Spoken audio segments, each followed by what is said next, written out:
Welcome to Rapid Roundup, a series where we take several games throughout the week, do mini critiques on them, and let you know what we think. Throughout all of this, my name is Moriarty. And this is Brax. And this week, we'll be taking a look at Imperatum, Guardians of Life, Proletarian Budget Survival, and PolyCube. Later on in the week, on Wednesday, we will take a look at A Bloody Night, a retro hack-and-slash side-scroller that is really fast, has a pretty neat art style, although it has a couple of flaws, and really reminds me of going to an arcade, putting a few quarters in, and having a good time. And then on Friday, we'll take a look at Throw Anything, a wave-based shooter at heart where you can break up anything in a room and throw it out the window in order to stop zombies from coming up and getting you. But the question is, are we tired of the wave-based shooter even with minor changes? But for now, let's round them up. Guardians of Life is yet another wave-based shooter That allows you to use a crossbow. I've seen this before. No, you've seen games exactly like this, but you haven't actually seen this game. Oh, really? Because it seems like this is identical to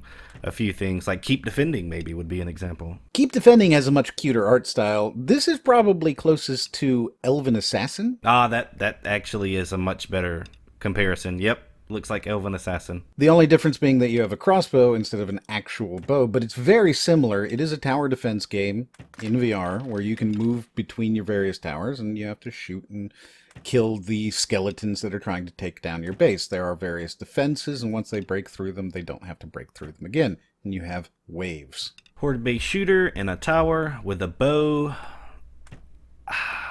What could I say other than, does this do something you haven't seen yet? Is it exciting in any way? Is it fresh? Is it new? Did you feel like, oh, this is a part of a horde-based shooter that I haven't seen before? This did absolutely nothing special for me. What I did is I played it and said, oh, this does nothing special for me. So I had my mother come over and play it. This is actually her footage that we're watching right now. That explains the Kirby controllers. Those are actually mine. But the thing is that she played it and she thought that it was okay, but it wasn't particularly exciting even to her. I felt like perhaps with how many I've played, I would be completely biased and I would say, oh, it's just another wave-based shooter. It's not worth playing because there's so many out there. Gave it to my mother. She played it. She said, it's a wave-based shooter. It's okay. She enjoyed the fact that she was able to shoot things with bows, but I feel like if I'd put her in any other game, Elven Assassin included, or Serious Sam, she would have gotten into that and had a lot more fun.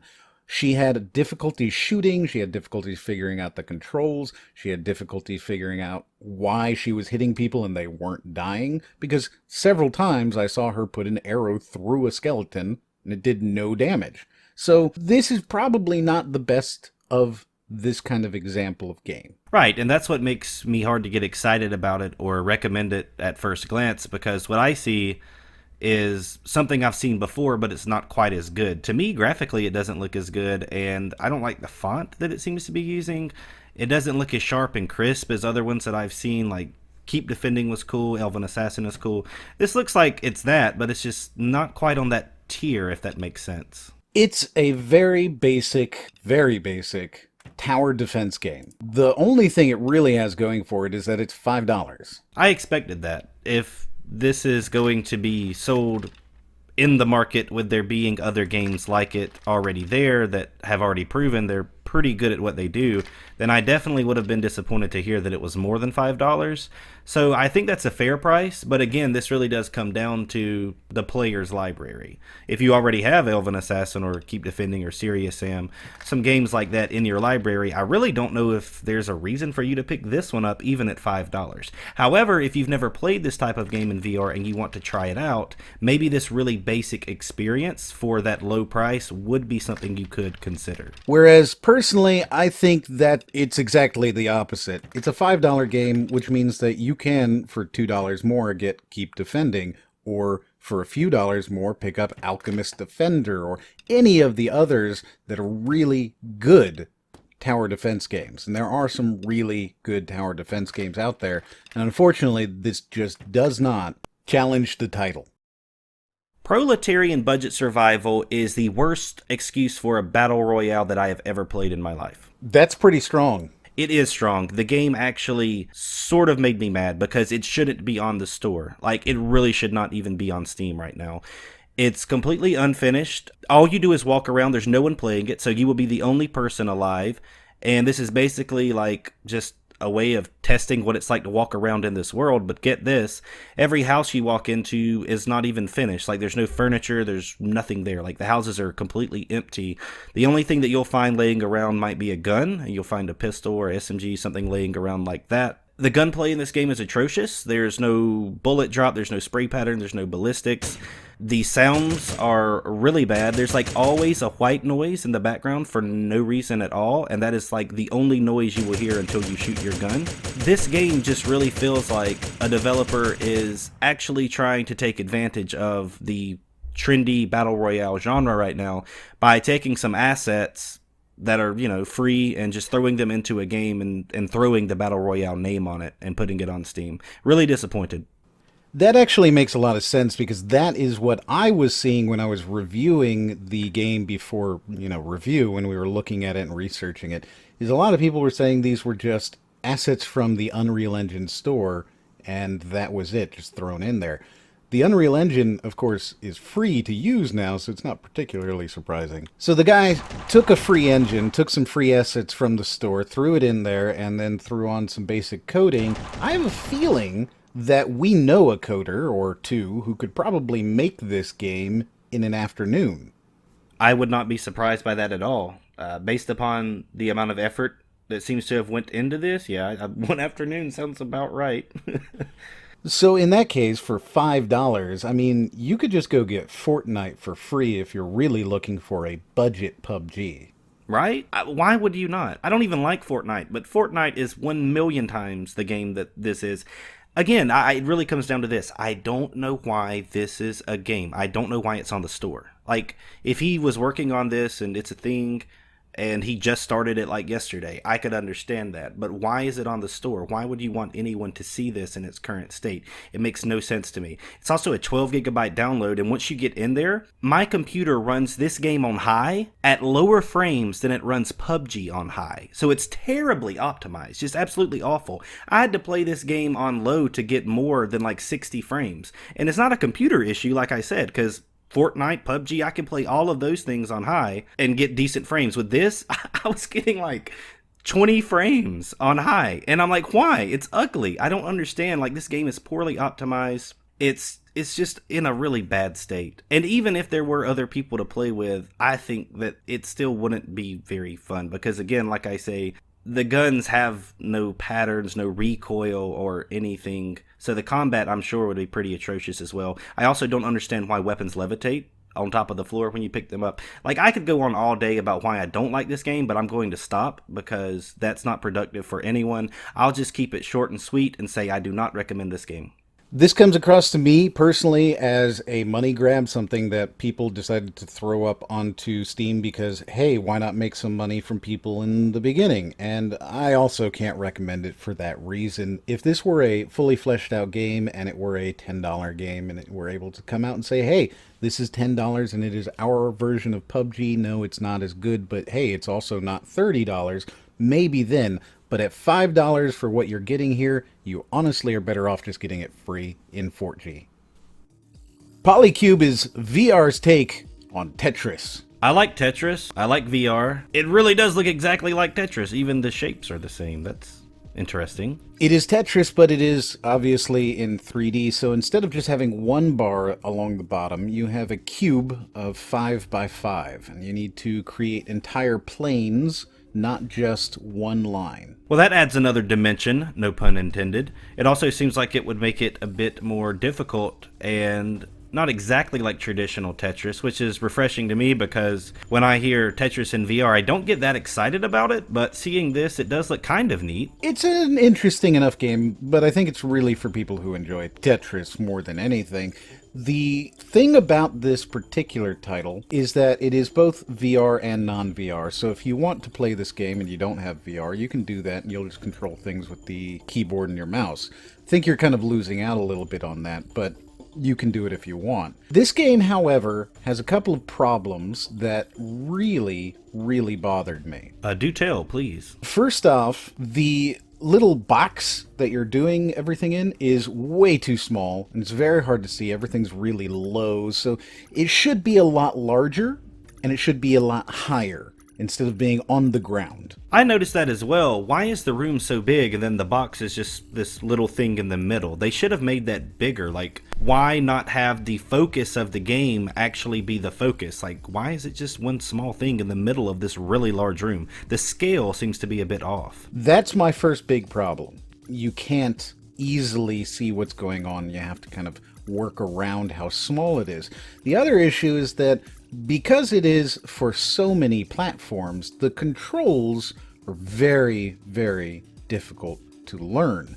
The way you turn everything and move pieces on the board is not intuitive at all. And the tutorial that they force you to go through, which thankfully they do force you to go through it, unfortunately, the way that they teach you everything is, here, press this button and press it enough times, and you will often find that you've pressed a button and you don't know what exactly you've pressed, which one it is, and it's just not very well explained. So for me, when I'm going through the game and I'm playing the game, I'm looking at it going, I have no real clue which button does what, and it's mostly just experimentation. Right, so can you rotate these objects three-dimensionally? Can you make them stand vertical instead of horizontal? You can do that, I'm assuming, right? You absolutely can do it.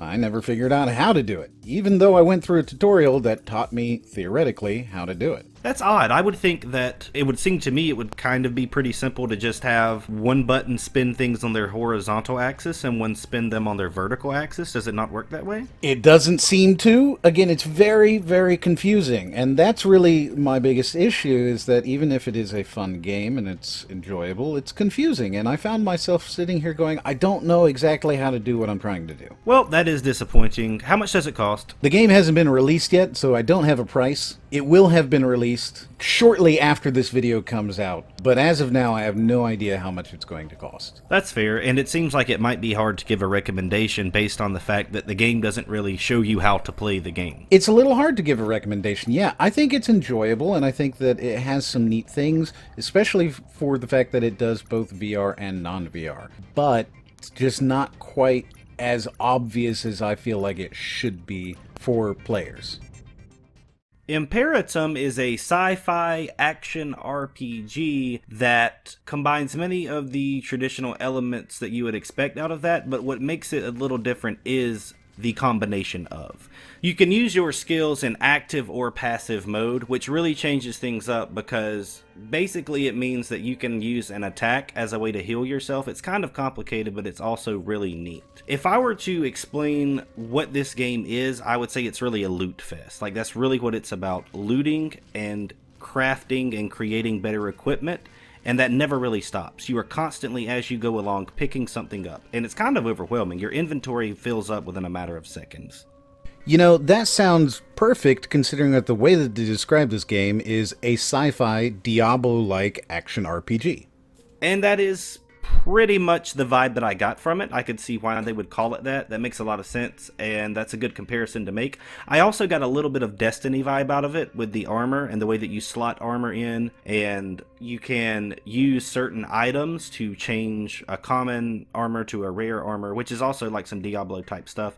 And people have said, you know, Destiny stole that from those older style RPGs that were already doing that. This game definitely fits within that mold. I think it can be really fun for fans of that genre. The only thing about this game that I don't like is that you can tell that it's in early access. And that may sound a little unfair of me to say because it is an early access, but it's also really clunky. Like the audio, not the greatest. It just feels unpolished, unfinished. It's also has some frame drop issues, like when too many of your enemy characters get on the screen at the same time, you can really feel the game slow down and bog down a bit.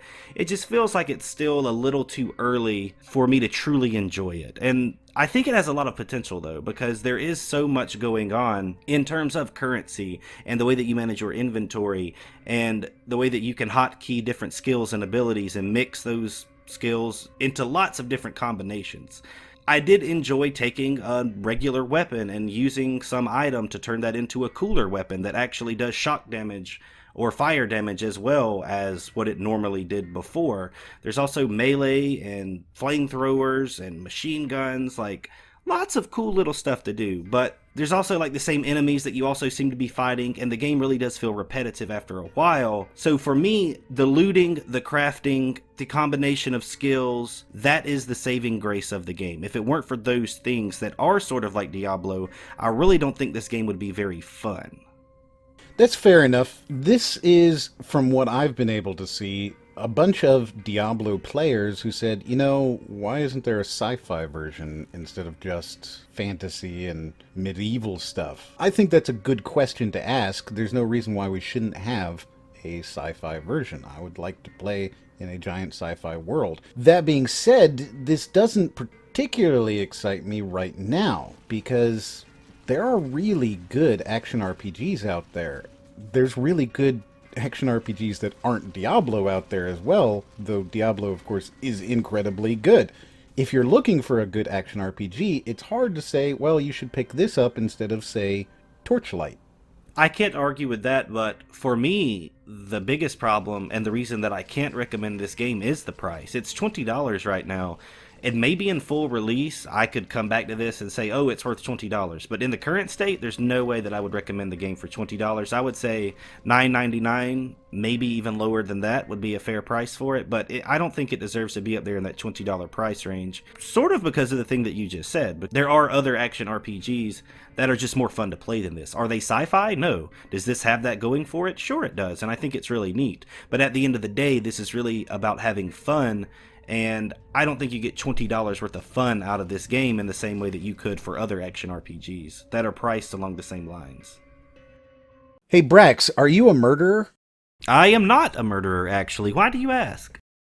Well, I assume you have to be a murderer because you've played violent video games. Ah, that is sound logic. Got me there. Yeah. What we're seeing now, especially in the news from the President of the United States, from various senators, from quite a lot of people, really, is that violent video games are to be blamed for all of the ills in American history and all of the ills in America present. Right, which is quite nonsensical, considering that video games have only existed for a few decades. But it seems like violent video games, let me rephrase that, take so much blame for the things that have happened recently with, a school shooting or all of those tragedies. And I have a concern, basically, that this is a deflection tactic. Violent video games have never caused you to kill anybody. Absolutely not. I've never even had the urge to kill anyone, and especially not because of violent video games. And to clarify, the thing that a lot of people like to pull up, especially with some of these states who are trying to pass a sin tax on M-rated video games, is that video games have been shown to increase aggression.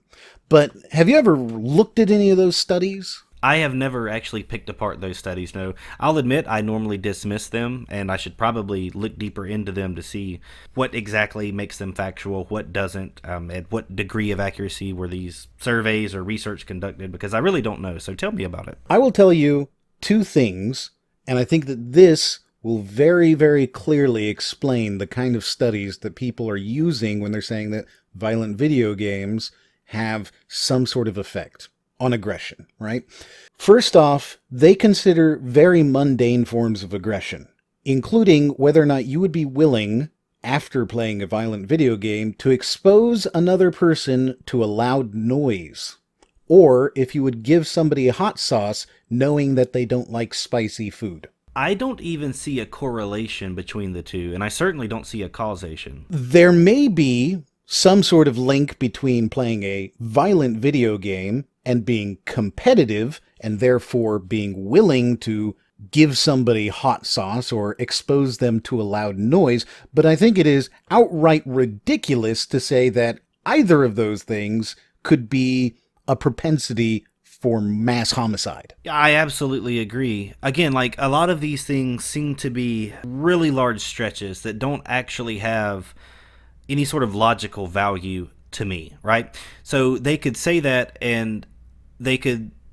use giving someone hot sauce as an example of violent behavior, when in itself I don't necessarily see how that relates to mass homicide.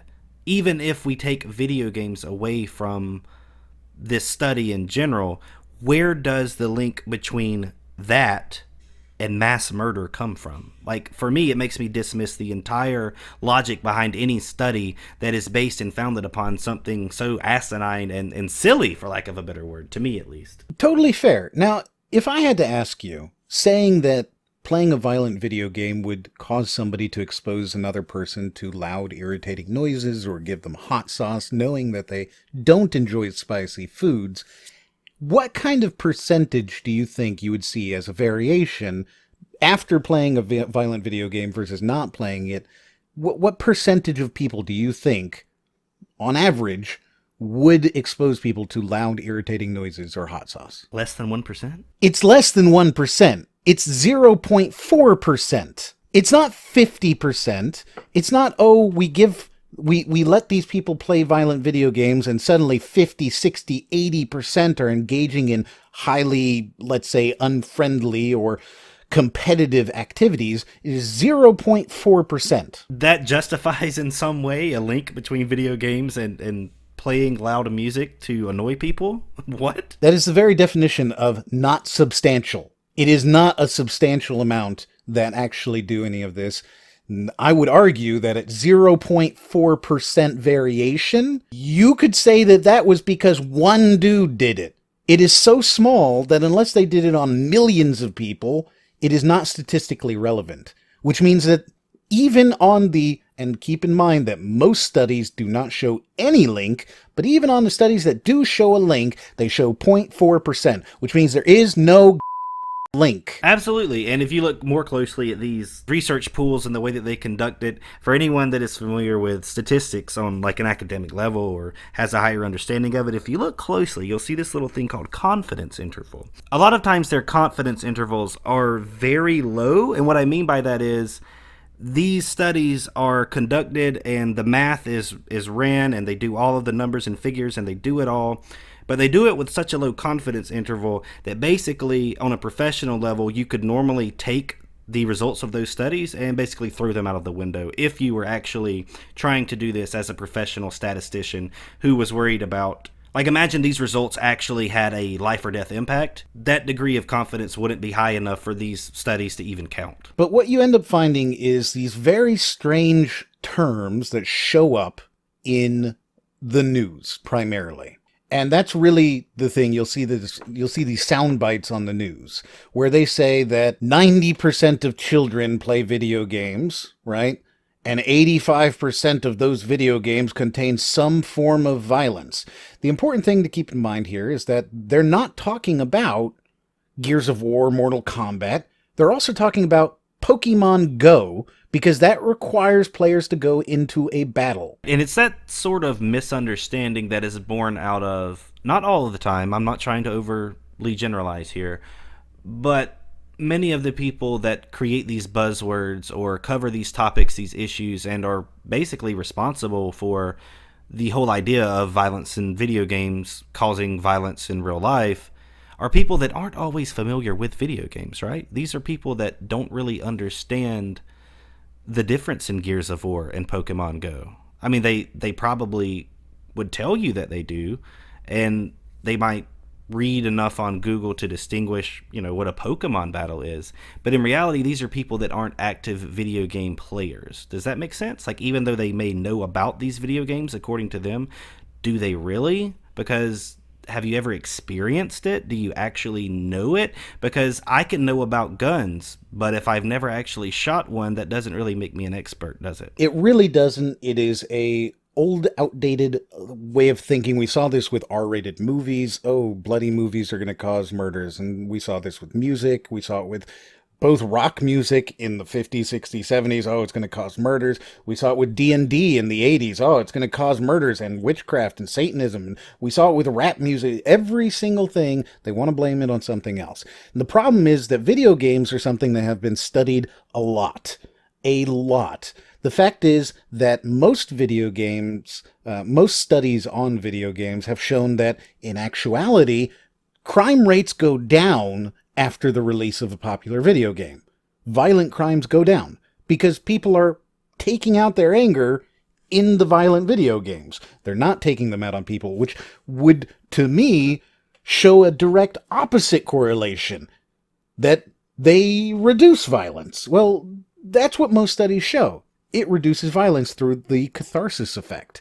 I suppose I could see your point there, but again, even in that scenario, I don't really see that as a valid direct refutation of anything, because again, I see a correlation doesn't mean I see a causation. So I mean, I see your logic in saying that, but at the same time, I can't sit here and say that that's true either. Like, all of this seems to be based on correlation. Correlation does not equate to causation. And that is the largest problem that we have with these debates that are circling around right now, is people reaching for results, cherry picking evidence to fit what they want to happen. And that is the problem. I think what we can say very safely is that blaming any one type of medium is ridiculous, because almost every single young male in America is playing a violent video game at some point this year. And most of them are not committing crimes. Absolutely. If you were to say that somebody was going to be violent and they were going to go out and murder people, a whole lot more YouTubers and a whole lot more games critics would be killers. Right? I guess you and I would be serial killers by now if that were the case, wouldn't we? We play more violent video games than the average gamer. We play more games than the average gamer. We play a lot of games, and a lot of them are very, very violent. And in fact, some of them are so incredibly violent that we go, wow, this is quite a violent game, by the way, guys. And yet, even with that, we are not out there killing people, and neither are any of you watching this video, presumably. You also, most likely, play at least one violent video game, including Pokemon Go, which is a violent video game, by the way. So, if we're not out there doing this, then there is no correlation, there is no causation. There's nothing there to say that violent video games are causing these very serious tragedies. And I hate to bring up random numbers because it always sounds like I have an agenda here, but the FBI even says that only 20% of the people who have committed these horrible atrocities have any sort of gaming history, which means that 80% of them are not avid gamers in the first place. And yet they're still committing these tragedies. So violent video games are not to blame. And we really need to just go ahead and put that down. They're not to blame. And when people say these are what we need to be blaming, these violent video games, they're actively choosing to redirect the discussion away from other more controversial topics and saying, no, we're going to talk about this because this is an easy thing. It's the same thing as saying, no, back in the 30s, it's all it's all booze. Booze is the reason America's going down. We need to outlaw booze. And they did it for 10 years, and crime didn't go down, and murders went up. So they need something to grab onto, and that's what it's going to be. They used to say that it was going to be marijuana. Do you remember seeing Reefer Madness? Yes. People out there killing people and being essentially heroin addicts because they smoked a little weed. Or people going out there and murdering people and beating their wives because they're all drunk all the time. No matter what it is, they need to have some sort of a scapegoat, and video games are it now. And you as gamers are the only people who can say, I play video games and I'm not murdering anyone. Absolutely. I agree completely with your point about deflecting and trying to take attention away from the issues that are actually prevalent. It's really just a way for them to avoid having to talk about mental illness or crime in impoverished neighborhoods and things that might actually have causation instead of just correlation. These things are definitely correlated. That's been proven statistically already in many sociological studies and psychological studies.